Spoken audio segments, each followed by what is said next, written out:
নেপালের দখলে ভারতের জমি, নেপালের প্রধানমন্ত্রীর বিস্ফোরক স্বীকারোক্তি। তবে নেপালের নতুন ম্যাপের আড়ালে লুকিয়ে কোন ভয়ঙ্কর রহস্য? সম্প্রতি নেপালের সংসদের নিম্নকক্ষে দাঁড়িয়ে খোদ প্রধানমন্ত্রী এমন এক সত্য ফাঁস করলেন যা শুনে পুরো নেপালের রাজনৈতিক মহল কার্যত স্তব্ধ হয়ে গেল। কেন বালেন শাহের মুখে ভারতের বিরুদ্ধে এমন মন্তব্য? পিছন থেকে কি আসল কলকাঠি নাড়ছে চীন? নেপালের 7টি জেলা চীনের দখলে থাকার পরও কেন বালেন শাহ চুপ? শুধু ভারতই নেপালের জমি গ্রাস করেনি, খোদ নেপালও বহু জায়গায় ভারতের ভূখণ্ড নিজেদের নিয়ন্ত্রণে রেখে দিয়েছে। সম্প্রতি এমন মন্তব্য করে এখন বিতর্কের মাঝে নেপালের জেনজি দ্বারা নির্বাচিত বর্তমান প্রধানমন্ত্রী বালেন শাহ।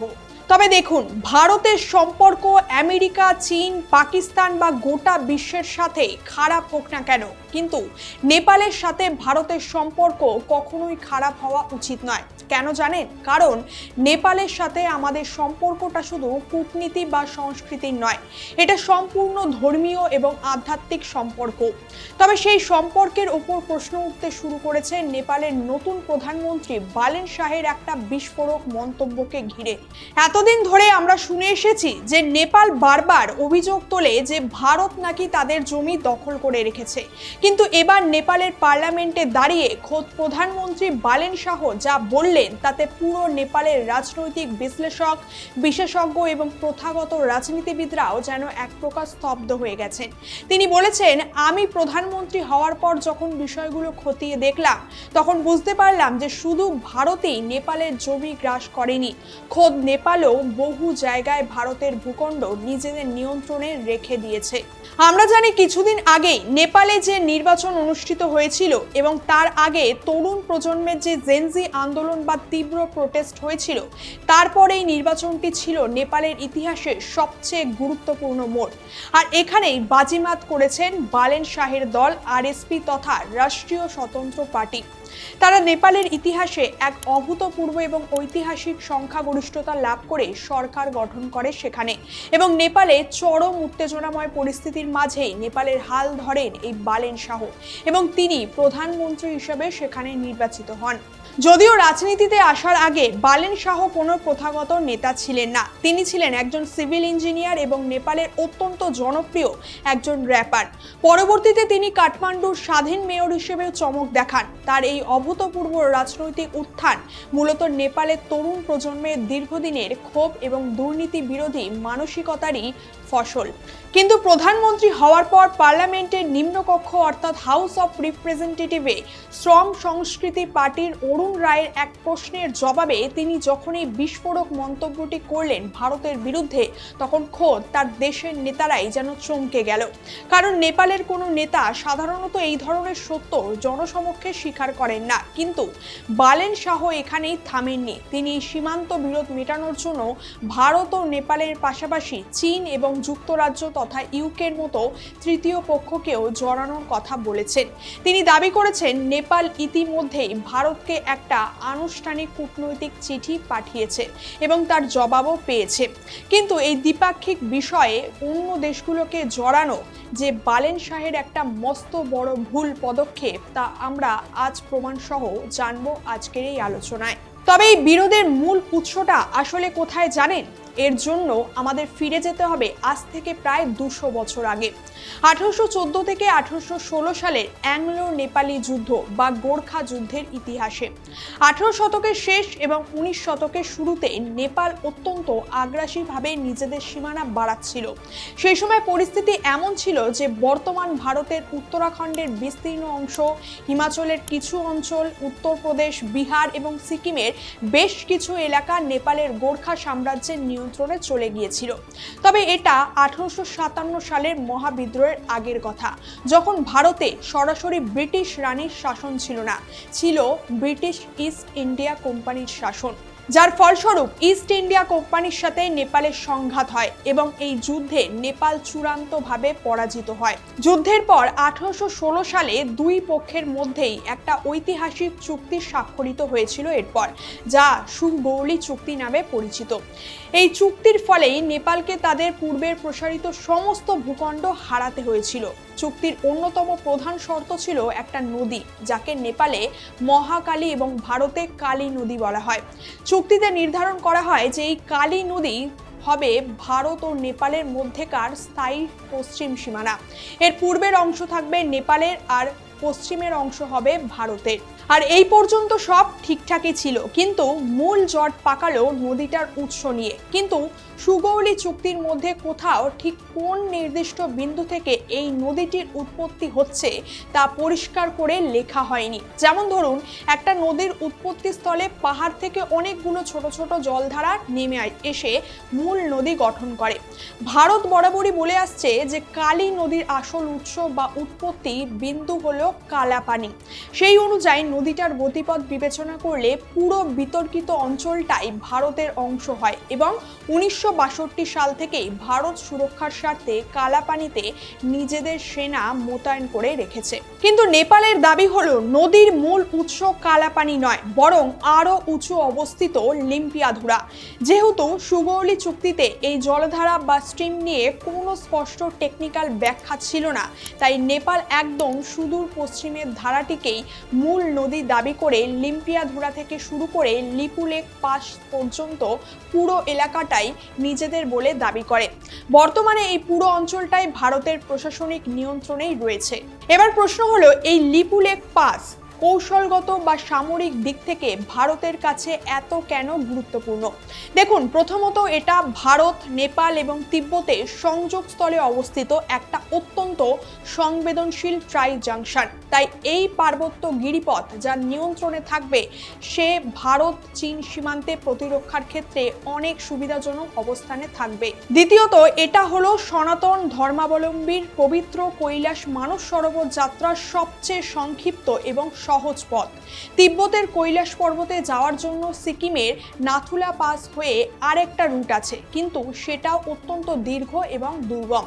সেই সাথে উত্তরাখণ্ডের এই লিপুলেক পাসের রাস্তাটি অনেক কম সময়ে যাতায়াতের উপযোগী। মূলত এই ধর্মীয় ও কৌশলগত গুরুত্বের কারণেই ভারত এখানে সড়ক পরিকাঠামো তৈরি করেছে। 2020 সালে কোভিড মহামারীর কারণে এই যাত্রা স্থগিত হয়ে গিয়েছিল, কিন্তু সম্প্রতি 4 মে ভারত যখন চীনের সাথে মিলে ঘোষণা করলো যে লিপুলেক পাস দিয়ে কৈলাস মানস সরোবর যাত্রা পুনরায় শুরু হবে, তখনই নেপালের পক্ষ থেকে তীব্র প্রতিবাদ জানানো হয়। নেপালের দাবি, এটা আমাদেরই এলাকা, আপনারা সিদ্ধান্ত নেওয়ার কে? কিন্তু এখানে মজার ব্যাপারটা লক্ষ্য করুন। নেপাল ভারতকে চিঠি পাঠিয়ে জিজ্ঞেস করছে আপনারা এটা কিভাবে করতে পারে, কিন্তু চীনের কাছে এমন কোনো চিঠি পাঠানো হয়নি নেপালের তরফ থেকে। কেন জানেন? কারণ চীন নিজেই ওই এলাকাটার দাবি করে না। চীন খুব ভালো করেই জানে যে এলাকাটা ভারতের নিয়ন্ত্রণেই রয়েছে এবং চীন এটাকে ভারতেরই অংশ হিসেবে দেখে। আপনারা অনেকেই হয়তো জানেন না যে লিপুলেক বা কালাপানি ছাড়াও দুই দেশের মধ্যে আরও একটা সীমান্ত বিরোধ রয়েছে, যাকে বলা হয় সুস্তা বিরোধ। তবে এই সমস্যাটা অবশ্য কোনো চুক্তির অস্পষ্টতা নয়, এটা প্রকৃতিরই সৃষ্টি, যা বিহার সীমান্তে প্রবাহিত গণ্ডক নদীকে কেন্দ্র করে এই বিরোধ হয়েছে। গণ্ডক নদীটা প্রায় নিজের গতিপথ পরিবর্তন বা শিফটিং করে। চুক্তিতে বলা আছে নদীটা দুটো দেশের সীমানা নির্ধারণ করবে, কিন্তু নদীটা যখনই নিজের খেয়ালে পূর্ব বা পশ্চিমে সরে যায়, তখনই দুই দেশের কৃষকদের মধ্যে জমির মালিকানা নিয়ে বিরোধ তৈরি হয়। তবে এই পুরো বিষয়টা 2019 সালের পর হঠাৎ কেন বেশি উত্তপ্ত হয়ে উঠল? মনে করে দেখুন, 2019 সালে ভারত যখন জম্মু ও কাশ্মীরের ওপর থেকে সংবিধানের 370 ধারা বিলুপ্ত করে এবং রাজ্যটিকে পুনর্গঠন করে, তখন ভারতকে একটা নতুন সরকারি রাজনৈতিক মানচিত্র প্রকাশ করতে হয়েছিল। ভারত তাদের আন্তর্জাতিক সীমানায় কোনো বদল করেনি, কিন্তু নেপালের তৎকালীন কেপি শর্মা ওলি সরকার ভারতের এই ম্যাপে তীব্র বিরোধিতা করে। 2020 সালে ওলি সরকার নেপালের একটা নতুন মানচিত্র জারি করে, যেখানে তারা ভারতের নিয়ন্ত্রণে থাকা লিম্পিয়াধুরা, কালাপানি এবং লিপুলেককে জোরপূর্বক নেপালের অংশ হিসাবে দেখায়। এমনকি ওলি সরকার এই নতুন ম্যাপটিকে স্থায়ী রূপ দিতে দেশের সংবিধানে একটা সংশোধনীও পাশ করিয়ে নিয়েছিল। কিন্তু আজ খোদ তাদের নতুন প্রধানমন্ত্রী বালিন শাহ স্বীকার করছেন যে নেপালও ভারতের জমি দখল করে রেখেছে। এবার আসি সবচেয়ে বড় ভয়ঙ্কর সত্যটিতে।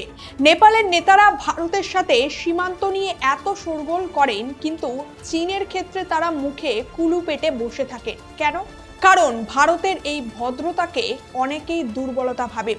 ভারত একটা গণতান্ত্রিক দেশ, আমাদের সেই সংস্কৃতি আছে যে সংস্কৃতিতে যে কেউ দ্বিমত পোষণ করলে আমরা আলোচনার টেবিলে বসি, কিন্তু চীনের নীতি সম্পূর্ণ আলাদা। নেপালের নিজস্ব সার্ভে ডিপার্টমেন্ট এবং কৃষি মন্ত্রণালয়ের রিপোর্ট অনুযায়ী চীন অবৈধভাবে নেপালের 7টি সীমান্ত জেলা জুড়ে, যার মধ্যে সুদূর পশ্চিমের হুমলা জেলাও অন্যতম, সেই জেলা বিস্তীর্ণ ভূখণ্ডগুলোকেও ধীরে ধীরে গ্রাস করে নিচ্ছে। এমনকি চীন শুধু নেপালের ভিতর ঢুকেই জমি নেয়নি, সেখানে পাকা বিল্ডিং এবং বড় বড় গার্ড টাওয়ারও বানিয়ে ফেলেছে। অথচ এই নিয়ে নেপালের কোনো নেতাই মুখ খোলার সাহস পাননি।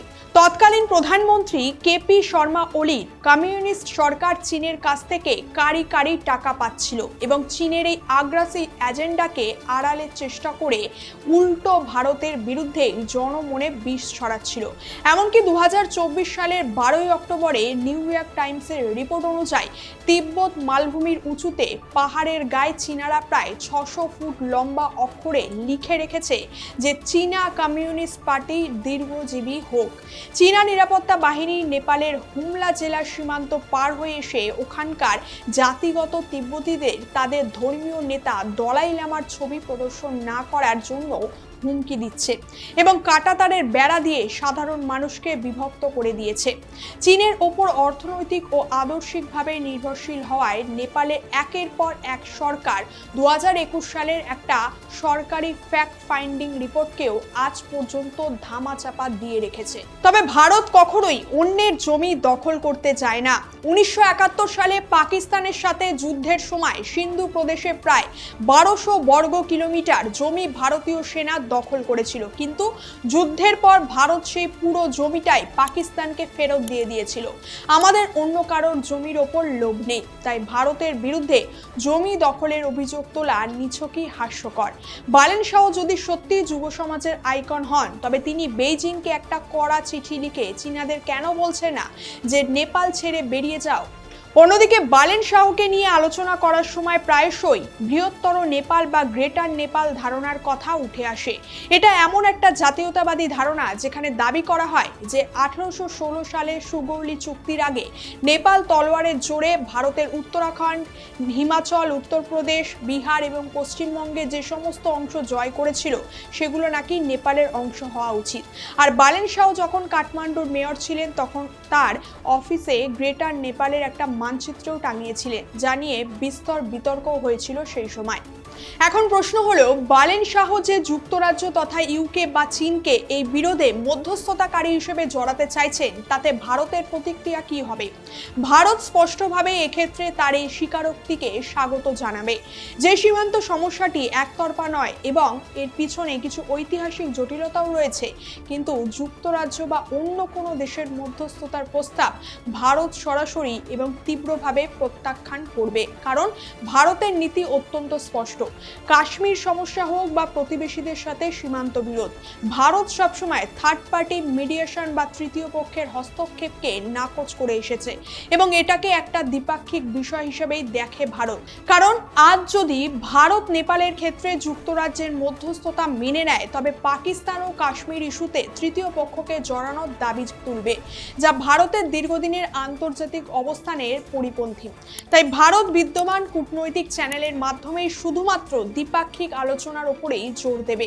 তবে ভদ্রতাকে দুর্বলতা ভাবাটা যে কত বড় ভুল, তা হয়তো নেপালের নতুন নেতৃত্ব খুব শীঘ্রই বুঝতে পারবে। ভারত নেপালের মধ্যেকার এই ভূ রাজনৈতিক পরিস্থিতি নিয়ে আপনার কি মতামত? বালেন শাহের কি উচিত নয় ভারতের পাশাপাশি চীনকেও এরকম কড়া চিঠি পাঠানো? আপনার মতামত অবশ্যই কমেন্ট করে জানাবেন। আর ভিডিওটা ভালো লাগলে একটা লাইক এবং শেয়ার করে দেবেন। দেখা হচ্ছে পরের ভিডিওতে। ভালো থাকবেন এবং চোখ রাখবেন টকে টিভি। ধন্যবাদ। জয় হিন্দ, জয় ভারত।